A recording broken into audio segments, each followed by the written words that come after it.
qui est là. Je voudrais féliciter Jérôme pour son excellent message de la semaine dernière. Vous avez été bénis la semaine dernière? C'était excellent ce message sur l'amour. Marcher dans l'amour, vivre dans l'amour. Message puissant. Merci Jérôme.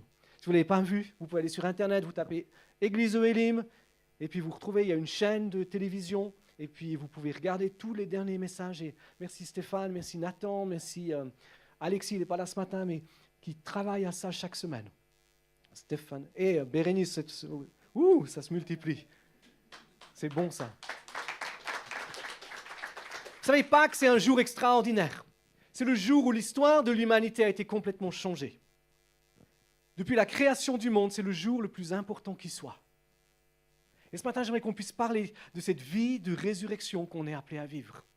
Pierre prêche la première prédication qu'on est. Après le jour de la Pentecôte, Pierre va prêcher, et dans Acte 2, 24, il va dire, et c'est ce qu'on a chanté tout à l'heure, Dieu a ressuscité Jésus d'entre les morts. Et ça vaut un amen. Hein? Ça devrait... Moi, je ne comprends pas qu'on soit souvent si timide, si gêné. C'est-à-dire, Dieu a ressuscité Jésus d'entre les morts. Ça devrait être quelque chose qui nous enthousiasme. D'accord? Enthousiasme, ça veut dire que c'est Dieu en nous, c'est le souffle de Dieu en nous. D'accord? On devrait dire Waouh! Alléluia! Non? Ça devrait. Il devrait y avoir un jaillissement de joie et d'allégresse. Non? Yeah! Alléluia! Donc je vais leur dire, Dieu a ressuscité Jésus en le délivrant des liens de la mort. Parce qu'il n'était pas possible qu'il soit retenu par elle. Vous voyez déjà la deuxième fois où vous êtes moins fort. Vivre une vie de résurrection, c'est vivre cette réalité. Cette réalité que Jésus est ressuscité. Que Jésus est non seulement ressuscité, mais il vit en moi. Que Jésus est ressuscité. Et l'auteur de l'Épître aux Hébreux, on peut regarder dans Hébreux 10, nous dit que quand il est ressuscité, il a ouvert un chemin. Il a ouvert une voie. Regardez Hébreux 10. J'ai tellement de papier dans ma Bible que je n'arrive plus à tourner les pages.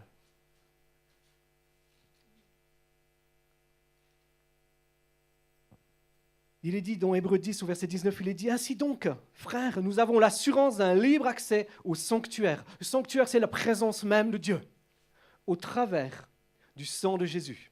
Accès que Jésus a inauguré pour nous comme un chemin nouveau et vivant au travers du voile, c'est-à-dire de sa chair. Et nous avons un souverain sacrificateur. C'est Jésus qui est établi sur la maison de Dieu. Approchons-nous donc au verset 22 avec un cœur sincère, avec une foi pleine et entière, le cœur purifié d'une mauvaise conscience et le corps lavé d'une eau pure. Confessons notre espérance sans fléchir, car celui qui a fait la promesse est fidèle. Approchons-nous avec assurance. C'est ce choix de dire, mais Christ est ressuscité, il a ouvert un chemin. Ce n'est pas simplement une bonne nouvelle, mais il a ouvert un chemin au travers de son corps, au travers de son sang, pour qu'on puisse avoir accès à la présence même de Dieu. Pour qu'on puisse avoir accès à son amour, à sa grâce, qu'on puisse avoir accès à sa puissance. Je disais vendredi soir au gars, Dieu donne une parole dans le proverbe, dans Psaume 68, 29, il dit « Ton Dieu ordonne que tu sois puissant ». Et parce que Dieu ordonne qu'on soit puissant, cet accomplissement du fait qu'on peut être puissant en Jésus-Christ. C'est au moment où on a ce libre accès. C'est au ce moment où on fait le choix de dire « je ne veux pas ». Des fois on se dit « il y a un libre accès vers Dieu ». Et on se prive de cet accès. On vient simplement vers Dieu quand on a des besoins, quand on a une attente. On vient vers Dieu en disant « Seigneur, j'ai besoin que tu interviennes dans ma vie, j'ai besoin que tu interviennes dans ma famille, j'ai besoin que tu interviennes dans ma santé, j'ai besoin que tu fasses ci ou que tu fasses ça. » Et on passe ce chemin de l'accès vers Dieu simplement pour venir vers lui et chercher quelque chose. Pourquoi? Parce que beaucoup d'entre vous, vous avez rencontré Jésus quand vous étiez dans une situation difficile. Quand vous étiez au fond du trou, quand vous aviez un besoin, c'est là que vous avez crié à Jésus, c'est là que vous avez découvert ce chemin. Mais ce libre accès, il est ouvert à chaque moment. Et en fait, la volonté de Dieu pour nos vies, c'est pas qu'on fasse le chemin retour. Mais c'est se dire, j'ai le libre accès vers la présence de Dieu. J'ai le libre accès dans la présence et dans l'intimité même de Dieu. Et je suis appelé à vivre en permanence dans cette présence de Dieu.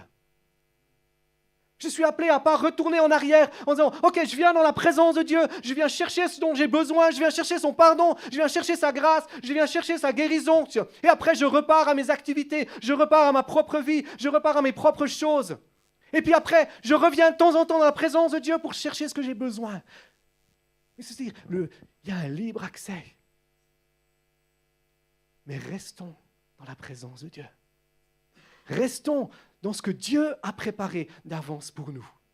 Restons dans cette réalité. C'est-à-dire, je ne veux pas revenir en arrière.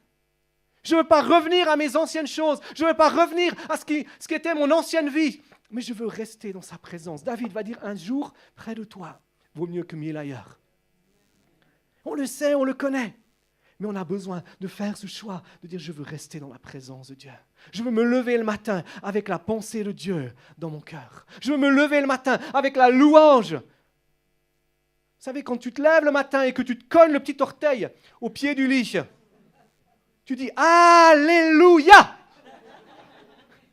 C'est un choix et c'est une décision. De dire, je veux avoir ce libre accès. Ce libre accès où tu te couches le soir, et même si tu te mets en pétard avec ta femme, peu de temps avant de te coucher ou avec tes enfants, tu prends ce choix de dire, Seigneur, c'est dans tes bras que je m'endors. C'est dans ta présence que je m'endors. C'est auprès de toi que je veux vivre. C'est auprès de toi que je veux me tenir. Je veux que ce soit toi qui me visites pendant la nuit. Il n'y a rien de meilleur que pendant la nuit de commencer de rêver les rêves que Dieu nous donne. De rêver ce que Dieu veut faire avec nous. Ma fille a fait... Dernièrement, elle devait faire une dissertation à l'école. Écrivez un rêve. Elle commence sa dissertation, j'aurais dû la prendre avec moi. Elle commence sa dissertation en disant, j'ai rêvé que mon père était en train de prêcher l'évangile. Et il m'a appelé sur la plateforme pour prier pour les gens. J'ai commencé à prier pour les gens. Les gens ont été touchés, visités, guéris, restaurés. Dans sa dissertation à l'école. Et elle dit, le lendemain matin, je suis arrivé à l'école, tout le monde était en train d'attendre, je me demandais ce qu'ils attendaient. Quand je suis sorti de la voiture, tu me dis si je me trompe, Bérénice, quand je suis sorti de la voiture, c'était moi qu'ils attendaient parce qu'ils avaient entendu ce que Dieu avait fait à l'église le jour avant. Et vous étiez là, madame, blablabla, avec son nom. J'ai prié pour vous, vous avez été touchés par Dieu. Alléluia, j'aime les rêves. Ça, c'est quand on vit dans la présence de Dieu. Elle n'a pas eu une bonne note. Mais c'est égal. Parce qu'elle a prêché l'évangile. Parce qu'elle a annoncé la bonne nouvelle du royaume de Dieu. Ça, c'est vivre dans la présence de Dieu. C'est vivre cette vie de résurrection. C'est se dire, je rêve. J'ai un rêve. J'ai un rêve, c'est que je veux voir ce monde être transformé par l'amour de Dieu. J'ai un rêve, c'est que ma vie soit une semence dans ce monde, une semence de vie, une semence de résurrection. J'ai un rêve, c'est que ma vie fasse la différence. J'ai un rêve, c'est que je ne veux pas rester comme je suis, comme j'ai à Jean-Noël. Dieu nous aime trop pour nous laisser comme on est. J'ai un rêve, c'est de faire peur au diable partout où je vais. Et il essaye parfois de nous intimider. Il essaye parfois de nous troubler. Il essaye parfois de nous faire du mal. Mais faisons ce choix de dire, je veux vivre cette vie de résurrection. Je veux rester, j'ai passé le pont au travers du sang de Jésus-Christ, au travers de sa chair qui s'est donnée à la croix pour moi. Et on veut rester dans sa présence. On veut vivre le rêve qu'il a pour nous. Ephésiens 2, 6 à 10 nous dit que Dieu nous a ressuscités ensemble en Jésus-Christ, qui nous a fait asseoir avec lui dans les lieux célestes. Amen. C'est notre position. C'est ce choix de dire, j'ai été ressuscité avec lui, j'ai passé le chemin, je suis avec lui, je suis assis avec lui dans les lieux célestes. Sur mon autre paire de chaussures, pas sur celle-là, mais sur mon autre paire de chaussures, j'ai écrit dessous, Satan, tu es sous mes pieds. C'est juste pour lui rappeler au cas où il avait oublié. C'est ce choix de dire, mais j'ai été ressuscité avec Christ, tu as été ressuscité avec Christ. Au moment où tu l'as choisi, au moment où tu l'as accepté, au moment où tu as fait le choix de dire, je suis pécheur, je suis éloigné de Dieu. Je suis mort, pas mort physiquement, mais mort à l'intimité avec Dieu. Et j'ai besoin qu'il pardonne mes fautes, j'ai besoin qu'il pardonne mes erreurs, j'ai besoin qu'il devienne mon Seigneur, qu'il devienne mon Sauveur, qu'il devienne celui qui change mon cœur, qui change ma vie. Moi, je rêve après une église qui commence à vivre la puissance de Dieu. Je rêve après une église, après des hommes et des femmes qui ont fait ce choix de dire oui, je veux donner ma vie à Jésus, mais je veux vivre pour Jésus, je veux marcher pour Jésus. Je rêve à une église qui se répand dans les villes, dans les régions, partout et qui fait la différence. Je me réjouis d'entendre des hommes et des femmes qui viennent et puis qui disent « Ce matin, j'étais à tel endroit, je me suis fait taper parce que j'ai parlé de Jésus. » Des fois, on peut se faire accuser même sans raison, parce que la présence de Dieu est dans nos vies. Il y a des gens qui nous veulent du mal sans aucune raison, parce qu'on est porteur de la présence de Jésus. Amen. Mais pour ça, on a besoin de faire ce choix, de dire « Je veux vivre avec Jésus. Je veux vivre dans sa présence. Je veux vivre avec lui. Moi, je rêve de ça. Je rêve de vous, Église, de moi, Église, qui vivons cette réalité, qui bouleversons notre région, qui bouleversons notre monde. Il suffit un homme pour le salut de toute notre région. Il salut d'une femme pour le salut de notre région. Regardez dans les actes. Acte 9, je crois. Ce passage, il est absolument extraordinaire.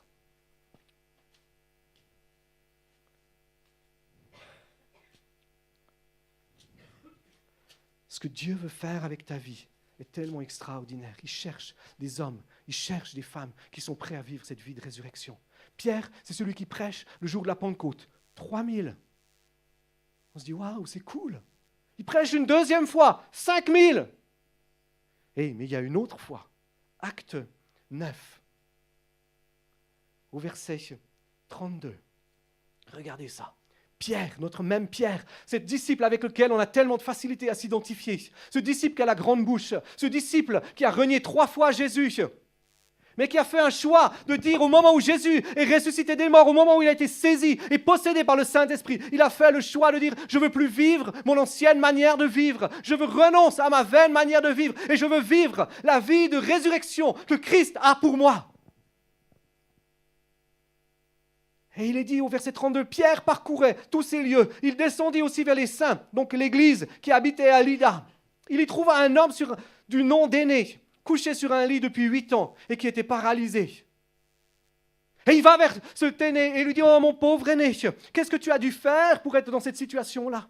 Tu sais, Jésus t'aime tellement comme tu es. Jésus veut prendre soin de toi. Jésus veut donner une espérance. Jésus comprend ta souffrance et ta douleur. C'est pas comme ça que Pierre fait. Parce qu'il vit une vie de résurrection. Il sait que Romains 8, 11 nous dit que le même esprit qui a ressuscité Jésus d'entre les morts, il habite dans nos vies. Oh Seigneur, vous êtes froid ce matin. Le même esprit qui a ressuscité Jésus d'entre les morts, il habite aussi en vous. Le même esprit, le même esprit qui a ressuscité Jésus d'entre les morts, qui allait prendre Jésus dans le tombeau dans lequel il était, alors que tout l'enfer était en train d'essayer de le retenir, où il avait pris notre péché. Le même esprit qui a ressuscité Jésus d'entre les morts, il habite en toi. Il habite dans ta vie. Oh. Et il habitait dans la vie de Pierre. Et Pierre, il regarde Aîné. Et il lui dit, Aîné, Jésus-Christ te guérit. Lève-toi, arrange ton lit. Aussitôt, Aîné se leva. Alléluia! Ça, c'est vivre une vie de résurrection. C'est ce que Dieu veut faire avec ta vie. C'est ce que Dieu veut faire avec ma vie. Il nous a oints. Ça veut dire qu'il a mis sa présence sur nos vies et dans nos vies pour qu'on fasse la même chose. Merci, Johnny. Dieu cherche des hommes. Dieu te cherche pour vivre dans cette dimension-là. Arrêtons de vouloir moins que ça. Arrêtons de vouloir moins que ce que Jésus veut pour nous. Et regardez la différence. Dieu cherche un Pierre. Dieu cherche une Pierrette dans cette ville, dans cette région. Verset 35. Il est dit, tous les habitants de Lydda et de la plaine de Saron le virent et se convertirent au Seigneur. Et si vous regardez dans le grec, parce que le Nouveau Testament était écrit en grec, quand c'est marqué tous, ça veut dire tous. D'accord? Qu'est-ce que j'essaye de faire? J'essaye d'élargir votre pensée. J'essaye d'élargir votre conception des choses. Un homme, une femme qui se lève dans la puissance du Saint-Esprit, qui commence à faire ce que Dieu lui demande de faire, on a cette possibilité que toute la région se convertisse.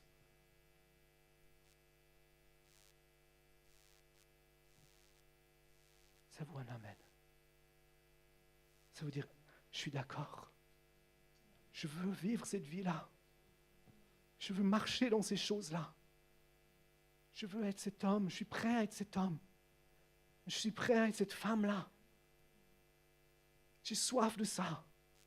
J'ai soif d'entrer dans ces choses-là. On prêchait sur l'amour la semaine dernière. L'amour nous pousse à être cet homme. L'amour de Christ en nous nous pousse à être cette femme. À dire, je veux vivre cette vie de résurrection. Je veux marcher dans cet esprit-là. Je veux renoncer à ma vaine manière de vivre. C'est le temps d'arrêter notre vaine manière de vivre. Si on veut vivre la vie de résurrection, il y a un préalable. C'est qu'il faut mourir. Mourir à soi-même. Mourir à ses peurs, mourir à ses craintes, mourir à ses désirs, mourir à sa volonté, mourir à tout ce qui nous retient.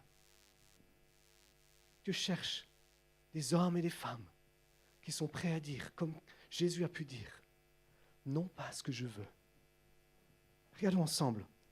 C'est dans Matthieu, j'ai noté à quelque part, Matthieu 26. Regardez ce qu'il a dit dans Matthieu 26. Verset 39. Jésus, à quelques heures de la croix, quelques heures de changer l'histoire de l'humanité, tout est en train de se jouer. Il avait le choix, il avait la possibilité de continuer à vivre sa vie comme il l'avait vécu, à faire des miracles, à être la star de la Galilée. Mais l'appel de Dieu était différent. La volonté de Dieu pour lui était différente. Il n'était pas obligé de le faire. Mais il l'a fait. Et dans Matthieu 26, regardez, verset 39, il est dit, « Puis ayant fait quelques pas en avant, Jésus se jeta sur sa face et pria ainsi, « Mon Père, s'il est possible, que cette coupe s'éloigne de moi. » Vivre une vie de résurrection, il y a un prix à payer. Ce prix de dire, « Mon corps n'a pas envie de vivre cette vie-là. » Personne n'a envie de vivre cette vie-là au niveau de son âme, au niveau de ses sentiments et au niveau de sa chair humaine. Parce que c'est un sacrifice, parce que ça coûte. Et ça a coûté à Jésus. Et c'est pour ça qu'il dit, s'il est possible que cette coupe s'éloigne de moi. Et il continue en disant, non, toutefois, non pas ce que je veux, mais ce que tu veux.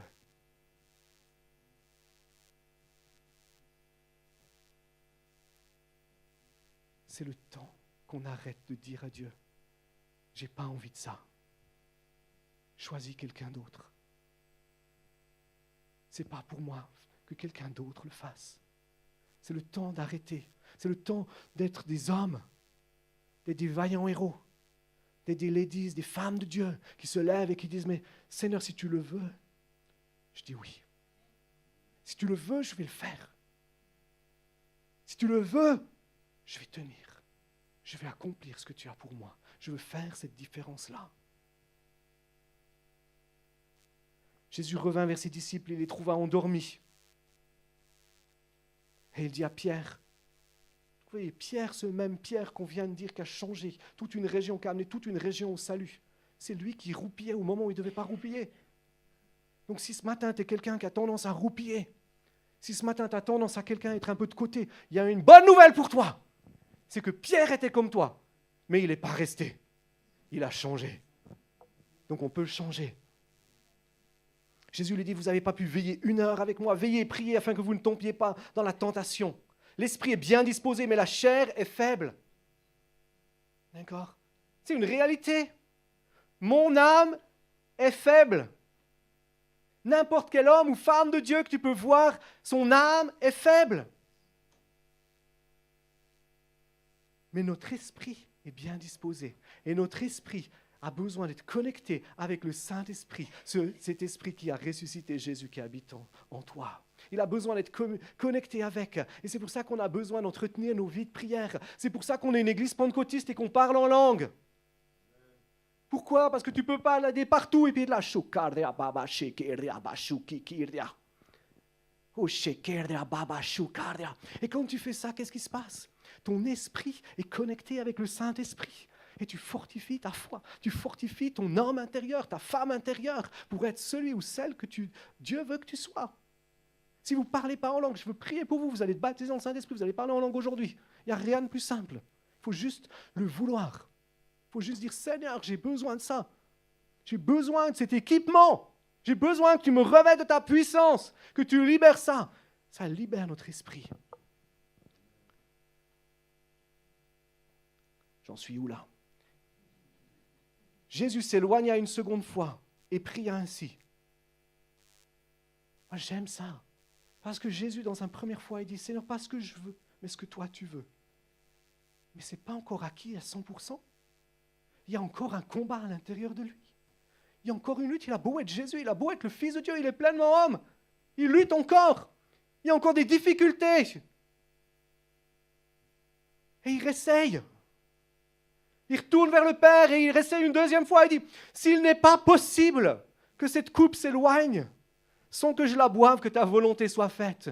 Ça veut dire quoi? Il revient vers le Père, il lui dit, Père, si vraiment, est-ce que vraiment il n'y a pas une autre possibilité? Est-ce que tu ne pourrais pas faire autre chose? D'accord? Il espère que Dieu lui dise, c'est bon, j'ai entendu. Qu'il lui dise comme il a dit à Abraham, c'est bon, j'ai pourvu au sacrifice. D'accord, au moment où il voulait sacrifier Isaac. Mais il était le sacrifice. Il était celui qui devait donner sa vie à la croix. Il était celui qui devait mourir à notre place pour qu'on puisse vivre cette vie de résurrection. Jésus 2 fois a été vers le Père en lui disant, si c'est possible, choisis quelqu'un d'autre. Si c'est possible, pas moi. Mais en même temps, il fait ce choix de dire, s'il n'y a pas d'autre solution, c'est moi qui vais le faire. Je suis d'accord, Seigneur, tout ce que tu veux, je le veux. Vivre cette vie de résurrection, c'est marcher dans sa puissance. C'est marcher dans sa vie. C'est marcher dans sa présence. Romains 8, 13, il est dit, si vous vivez selon la chair, vous allez mourir. Mais si par l'esprit vous faites mourir les actions du corps, vous vivrez. C'est le temps. Ce matin, pour certains, c'est le temps de la crucifixion. C'est le temps du renoncement. C'est le temps de la mise à mort de certaines choses de nos vies, de certaines choses de notre caractère, de certaines choses de nos peurs, de nos craintes. Il y a des peurs et des craintes qui te retiennent captif. Tu as besoin de mettre ces choses à la croix. Tu as besoin de dire, comme Galates 2:20 dit, quand Paul dit, j'ai été crucifié avec Christ. C'est plus moi qui vis. Ton péché secret, ces choses dont tu as honte, qui te tiennent dans la captivité, c'est le moment ce matin de les mettre à la croix et de dire, j'y renonce, j'abandonne ces choses-là. Ce qui tient ta vie, ton confort, que tu le veuilles ou que tu ne le veuilles pas, Dieu va nous secouer.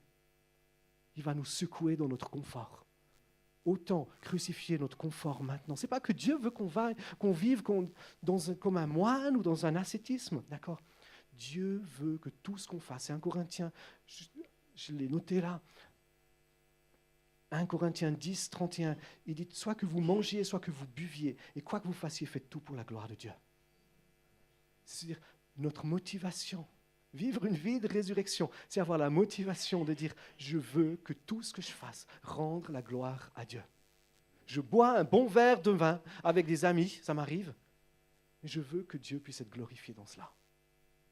J'en boirai pas 4 si mon corps peut en assumer 3. Ma priorité, ta priorité, c'est que Dieu soit glorifié. Dieu cherche des hommes et des femmes qui vivent cette vie de résurrection, qui se considèrent comme morts à eux-mêmes et comme vivants pour Christ. Dieu cherche cette église. Dieu lève cette église. cette église qui va faire la différence. Dans quelques semaines, on va envoyer Jérôme au Mozambique pour qu'il fasse la différence. Au mois d'octobre, on va reprier pour Daniel et Marinella qui vont repartir en Roumanie pour faire la différence. Dieu cherche des hommes et des femmes qui sont prêts à se lever et de dire « Moi, je veux faire la différence. Moi, je veux me considérer comme mort à moi-même. Je veux mourir à ma vaine manière de vivre. » C'est simplement passer par la repentance. Simplement dire « Seigneur, pardon. Pardon parce que ma vie est prise par des choses inutiles. Ma vie est prise par des choses qui ne valent pas la peine. » Des choses qui, comme Paul dit dans les Corinthiens, qui bâtissent une maison en paille. Et quand le feu vient, il y a tout qui brûle. Quand le feu de l'épreuve, quand on va arriver au ciel, va arriver, qu'est-ce qui va rester debout? En tout cas, pas ces choses vaines. Ce choix de dire, Seigneur, je veux vivre pour toi, vivre cette vie de résurrection. Si vous continuez à lire Romains 8, là où il commence en disant le même esprit qui a ressuscité Jésus d'entre les morts, au verset 16, il dit que ce même esprit rend témoignage à notre esprit que nous sommes enfants de Dieu.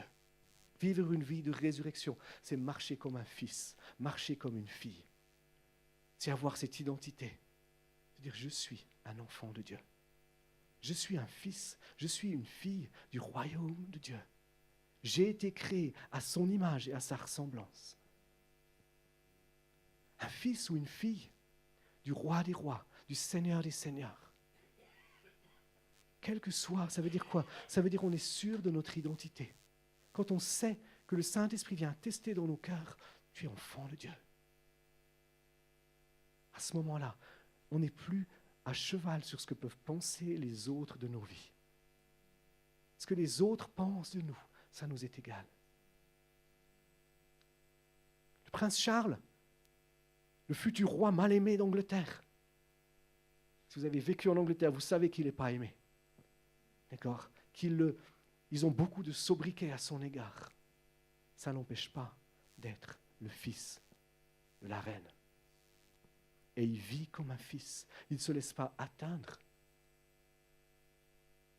Quand son ex-femme s'est mariée avec un autre homme, que ça a fait la une de tous les journaux de l'Angleterre, il a continué de vivre comme un fils. C'est cette identité, vivre la vie de résurrection, c'est savoir que tu es fils du roi des rois, que tu es une fille du roi des rois. Et tu n'es plus à cheval sur ce que peuvent penser les autres. Tu n'as plus besoin de chercher à plaire. Tu n'as plus besoin de chercher à ce que les autres disent « Ah, c'était très bien. » D'accord? C'est tellement facile de vivre comme ça. C'est tellement léger. Se dire, mais que tu m'aimes ou que tu m'aimes pas, ça ne change rien. Amen. Ça ne change rien. Parce que Jésus m'aime. Parce qu'il a fait de moi son enfant. Mais pour ça, on a besoin de vivre la vie de résurrection. Pour être libre. Pour être libre du regard, de la pensée des autres. Certains d'entre vous, ce matin, vous avez besoin de cette liberté. Vous avez besoin de saisir, de vous approprier cette liberté, de dire je suis un fils. Je veux arrêter de vivre pour plaire aux gens. Arrête. De toute façon, je sais que maintenant, il y a 20% des gens qui sont ici qui ne sont pas d'accord avec moi. C'est la statistique, c'est normal. Mais c'est comme ça. En fait, plus il y en a, mieux je me porte, moi. C'est mon côté provocateur en général. Mais c'est normal, on a toujours des gens qui ne sont pas d'accord avec nous. Toujours des gens qui ne nous aiment pas. Mais la priorité, c'est si je vis une vie de résurrection, c'est qu'est-ce que Jésus dit de moi? Qu'est-ce que Jésus pense de moi? Comment Jésus me considère? Vivre une vie de résurrection, regardez le verset 18, ça continue. Il dit, j'estime qu'il n'y a pas de commune mesure entre les souffrances du monde présent et la gloire à venir qui sera révélée pour nous. Alléluia! Les souffrances du monde présent. On ne va pas chercher la souffrance. D'accord? Personne ne va la chercher. Mais la réalité, c'est qu'elle va arriver. La réalité, c'est que dans les mois qui viennent, il y aura de la souffrance, Sophie. Avec ton projet d'école. Il va y avoir de la pression, il va y avoir du rejet, il va y avoir de la critique, il va y avoir du jugement. Mais la gloire à venir est tellement plus belle. Vivre une vie de résurrection, c'est vivre une vie où on a les pieds sur la terre, où on fait la différence, mais on a les yeux fixés dans le ciel. Où on se dit, ma priorité, c'est la gloire à venir. C'est la gloire de Dieu. C'est la gloire de Dieu qui est non seulement à venir, mais c'est la gloire de Dieu. Quand on marche et quand on accomplit les œuvres de Dieu, la gloire de Dieu est manifestée. Même si on ne la voit pas, même si on souffre, même si c'est difficile. Mais si on sait que nos souffrances et nos difficultés ont un but plus grand, c'est que Dieu soit glorifié. C'est que les hommes et les femmes rencontrent Jésus. C'est tellement beau. Vivre une vie de résurrection, c'est arrêter de regarder à nos circonstances et de se plaindre de ces circonstances. Come on. Come on, church. Arrêtons. Arrêtons de nous plaindre de nos circonstances. Moi, je rêve d'une église où les seuls qui se plaignent de circonstances, c'est ceux qui n'ont pas encore rencontré Jésus. Mais où les hommes et les femmes de Dieu de l'église sont là et disent oui, il y a des épreuves, prie avec moi, parce que je sais que la victoire est proche, parce que je sais que mon roi est élevé, qu'il est glorifié. C'est vivre cette vie de résurrection. Vivre cette vie de résurrection, c'est vivre cette vie, et c'est ce qu'on a chanté tout à l'heure, c'est vivre cette vie où on est témoin. Verset 19, la création tout entière attend avec un ardent désir la révélation des fils de Dieu. Quand tu as cette révélation que tu es un fils de Dieu, tu vis comme un fils, c'est ton identité. Mais la révélation, les hommes et les femmes qui t'entourent, ils n'ont qu'un seul désir, c'est que tu vives comme un fils. Alléluia, ça vaut un amen, hein? Ça veut dire que tu arrives au magasin, les gens qui t'entourent attendent la révélation, que tu vives comme un fils, que tu vives comme le roi, fils du roi, que tu fasses avancer son royaume, que tu manifestes sa gloire, que comme disait Jérôme la semaine dernière, tu manifestes son amour, que tu manifestes sa joie, que tu manifestes sa paix. Vous êtes déjà retrouvé dans une réunion où vous connaissez presque personne. Vous êtes dans un endroit où vous connaissez presque personne. Lundi soir, j'étais invité à un souper de Pâques juive, et je connaissais presque personne. Plein de chrétiens, je ne connaissais presque pas. Des fois, on se sent un petit peu gêné. D'accord ? On se sent gêné, on se dit, mais Père, je ne connais pas vraiment grand monde. Puis on se met un peu dans un coin. Non ? Moi, je suis timide. Vous ne me croyez pas, mais c'est vrai. Je suis profondément timide. Je vous assure que c'est vrai. Et ce n'est pas de l'humilité quand je vous dis ça, c'est vrai. Mais quand on vit en tant que fils, quand on vit en tant que fille, quand on réalise que le monde qui nous entoure attend la révélation que Dieu a mis dans nos vies, on peut vivre différemment. On arrive dans un endroit et c'est nous qui allons connecter avec les gens. Alors dire bonjour, ça fait plaisir de vous voir. Ah, c'est super que vous soyez là, j'aime votre sourire. 3e semaine que vous êtes là, c'est super. C'est une joie. Parce qu'on communique la joie, parce qu'on communique la paix, parce qu'on communique l'amour, parce qu'on communique les valeurs du royaume de Dieu. Amen. C'est ça. C'est-à-dire, réalisons, demande à Dieu qu'il t'ouvre les yeux, qu'il t'ouvre ton cœur pour réaliser que les gens qui t'entourent, ils ont besoin de toi. Ils ont besoin de la révélation de l'amour de Dieu qui est dans ta vie. Si Pierre va voir Aîné et lui dit, Aîné, lève-toi, fais ton lit, marche. C'est parce qu'il sait, il a cette conscience que le monde qui nous entoure a besoin de ce que Christ a mis dans nos vies. Ça ne dépend pas du nombre d'années où on a rencontré Jésus. Ça dépend simplement, est-ce que Jésus vit en moi par le Saint-Esprit ? Est-ce que je suis d'accord de vivre cette vie de résurrection ? Est-ce que je suis d'accord de rester de l'autre côté du voile ? Dans la présence même de Dieu.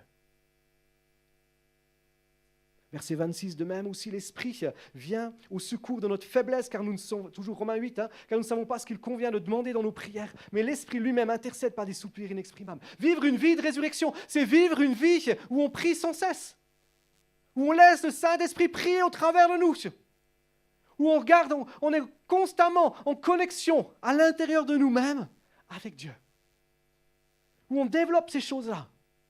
où on grandit, où on dit Saint-Esprit, je veux vivre ça, j'ai soif de ça, je veux vivre cette vie où je prie sans cesse, où ma vie devient une prière. Et c'est là que le parler en langue devient important. Parce que même en dormant, vous pouvez parler en langue. C'est vrai. Ça énerve votre femme ou votre mari quand ça se passe comme ça, mais c'est vrai. On peut prier sans cesse. Le Saint-Esprit, vivre la vie de résurrection, c'est vivre dans cette dimension-là. Vivre la vie de résurrection. Verset 30, il est dit qu'il nous a prédestinés, il nous a aussi appelés. Il nous a justifiés. C'est vivre dans la justice de Dieu. Il n'y a plus d'accusation. Ce que Jérôme disait tout à l'heure, il disait que rien ne nous sépare de l'amour de Dieu. Rien ne peut nous accuser parce qu'il nous a pardonné. Et s'il y a quelque chose qui vient essayer de nous accuser puis qu'on n'a pas demandé pardon, c'est simple. On demande pardon, puis on passe à autre chose. C'est ça, vivre la vie de résurrection. Vivre la vie de résurrection, verset 28, j'ai zappé ce verset. On sait que tout coopère au bien de ceux qui aiment Dieu, de ceux qui sont appelés selon son dessein. Ça, c'est ce verset qu'on aime. Hein? Quand tu es dans la difficulté, Guylaine, tout coopère à ton bien. Ne t'inquiète pas, tout fait pour ton bien, si tu l'aimes. C'est cette réalité. Quand on vit la vie de résurrection, on est tranquille parce qu'on sait que Dieu est au contrôle. On est en paix parce qu'on sait que Dieu agit et qu'il fait tout pour sa volonté et pour son bien. On n'a pas besoin de se plaindre, on n'a pas besoin de chercher. Certains, ils cherchent toujours vers les autres en disant « Oh, tu ne sais pas ce qui m'est arrivé, blablabla, blablabla. On n'y arrivera jamais. » D'accord. Ne cultive pas ça. Cultive la foi. Cultive l'intimité avec Dieu. Cultive cette relation, cette vie de résurrection. Trouve une personne à qui tu peux partager tes épreuves. 2 personnes peut-être. Et qui ne vont pas être là pour te dire « Oh, mon pauvre ou ma pauvre », mais qui vont être là « Écoute, je vais prier avec toi. » Et tu vas t'en sortir. Tu vas traverser cette dimension-là. Moi, j'ai fait un choix pour ma propre vie. Quand je suis dans l'épreuve, je ne partage pas. J'ai 1, 2 ou 3 personnes maximum qui le savent, avec qui je prie. C'est tout. Jusqu'à ce que Dieu fasse une percée. C'est beaucoup plus simple. C'est beaucoup plus paisible, beaucoup plus relaxant. C'est d'avoir que de toute façon, Dieu est au contrôle. Dieu agit.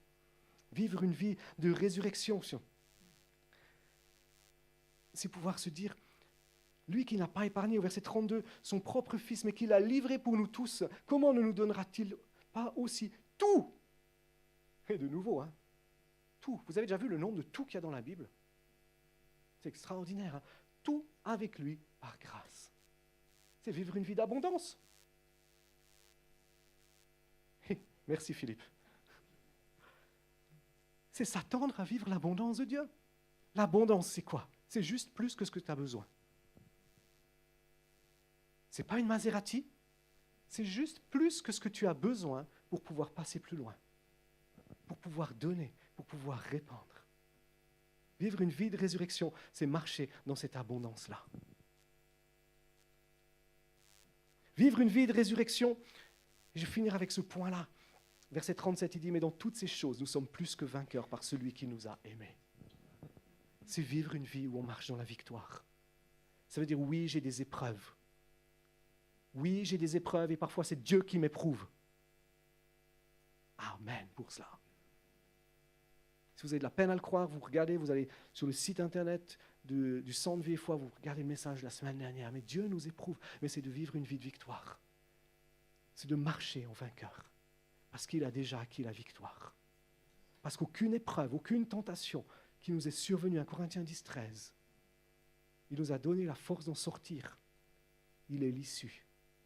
C'est cette dimension de dire, je suis fils, je suis fille, et la victoire m'appartient. Ce matin, Dieu cherche. Et le mot que j'ai dans mon cœur ce matin, c'est Dieu cherche des hommes qui renoncent et des femmes qui renoncent à leur vaine manière de vivre. Je sais qu'on célèbre la résurrection aujourd'hui, mais pour que tu vives cette vie de résurrection, il a besoin que tu viennes à la croix d'abord. On va prier. Saint-Esprit, Merci parce qu'avant même qu'on mette les pieds ici, tu étais déjà là. Saint-Esprit, merci parce que tu es celui qui vit en nous. Tu es celui qui habite dans nos cœurs par ta présence. Je me demande si ce matin, il y a quelqu'un qui ne te connaît pas, que tu lui montres ton amour, que tu lui montres la réalité de ta présence, la réalité de ce que tu as ouvert un chemin pour lui ou pour elle, pour qu'elle puisse avoir ou il puisse avoir accès à ta présence. Et si ce matin, tu n'as pas encore fait ce choix de pouvoir dire à Dieu, je veux te connaître, je veux te rencontrer, j'ai besoin de toi, tu sais que tu n'as pas passé ce chemin au travers du corps de Christ, la vie de Christ qui s'est donnée à la croix, son sang qui a coulé. Simplement à la sortie, tu peux venir me voir, venir voir Pasteur Rachel, Pasteur Jérôme et dire, j'aimerais que tu pries avec moi parce que je veux rencontrer ce Jésus. Mais ce matin, si tu sais qu'il y a des choses dans ta vie qui sont une vaine manière de vivre, que tu as besoin de crucifier. Et quand je dis les crucifier, ce n'est pas simplement les confesser en disant « ouais, ok, j'ai ça, c'est une vaine manière de vivre dans ma vie ». Je le sais. C'est faire ce choix de dire je me repens. Je demande pardon à Dieu. Je change ma direction. Je renonce à ces choses-là. Ou à cette chose-là. Je renonce à ma crainte. Je renonce à ma peur. Je renonce à mon confort qui m'empêche d'entrer dans la volonté de Dieu.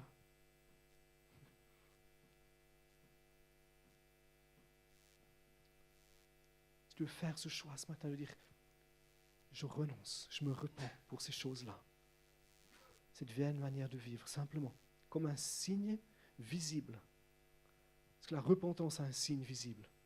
Je veux que tu puisses, là où tu es, tu puisses te lever et commencer à parler à Dieu. Dans ton cœur, tu parles à Dieu.